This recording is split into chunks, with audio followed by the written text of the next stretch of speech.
«Мерси, Арсен» под таким заголовком опубликована на сайте лондонского футбольного клуба «Арсенал» новость о предстоящем уходе главного тренера Арсена Венгера. «Я благодарен за то, что имел честь служить клубу в течение многих памятных лет», — написал он. «Я руководил им с полной отдачей. Хочу поблагодарить персонал, игроков, директоров и болельщиков, всех, кто делает этот клуб таким особенным. Я призываю наших фанатов поддержать команду, чтобы закончить сезон на высоте». Венгер возглавил клуб 1 октября 1996 года и теперь является старейшим тренером высшего английского дивизиона.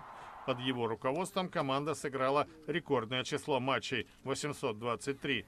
При нем «Арсенал» 3 раза становился чемпионом Англии и 7 раз выигрывал Кубок футбольной ассоциации. Венгер покинет свой пост в конце текущего сезона Премьер-лиги. Сейчас бомбардиры находятся на 6-м месте в турнирной таблице. Это вселяет сомнения в их шансы на участие в европейских клубных турнирах. В таком положении они оказываются второй год подряд.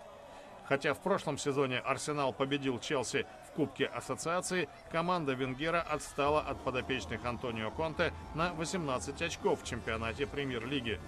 Главный акционер «Арсенала», американский предприниматель Стэн Кронке, заявил, что клуб многим обязан главному тренеру. Одним из вероятных преемников Венгера называют бывшего капитана «Арсенала» и сборной Франции полузащитника Патрика Виейра. Фаворитом, однако, считается Томас Тухель, который до 2017 года возглавлял Боруссию Дортмунд. Впрочем, это место могут занять тренер сборной Германии Йоахим Лёв и бывший руководитель Реала, Милана и Челси Карло Анчелотти.